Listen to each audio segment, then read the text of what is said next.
Por teksa Shtetet e Bashkuara të Amerikës dhe Bashkimi Evropian duket se po vijojnë dhe po hapin luftën e tyre me Rusin, presidenti rus Vladimir Putin ka gjetur një tjetër mënyrë për të kundërpërgjigjur ndaj këtyre aksioneve. Shefi i Kremlinit ka marrë pjesë në një stërvitje bërthamore.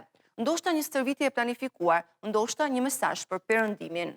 Stërvitja e cila përfshinte lëshime raketash testoi aftësitë e strukturave të komandës ushtarake, bëri me dije Kremlini në një deklaratë për mediat. Pjesë e stërvitjeve ishin të gjithë elementet e triadës bërthamore të Moskës. Një raketë balistike ndërkontinentale Yars u testua në Rusin veri perëndimore dhe një raketë balistike Sineva u lëshua nga një nëndecë në detin Barents.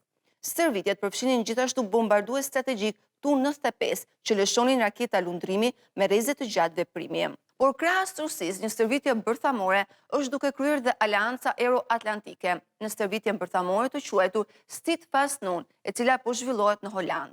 Edhe pse generalet e lartë të NATO-s kanë theksuar se kjo nuk është një kundërpërgjigje ndaj Rusisë, ajo përbën një masë paraprake për çfarëdo lloj kërcënimi që mund të vijë nga Moska apo ndonjë armik tjetër i mundshëm. Zhvillimet e fundit po tregojnë edhe një herë se marrëveshja me Rusinë nuk do të jetë aq e thjeshtë sa presidenti Donald Trump e kishte me marrëveshjen në Gaza, por mbetet për të parë se si do të realizohet dhe armpushimi në Ukrainë, nëse presidenti rus Vladimir Putin do t'i bindet presionit ndërkombëtar.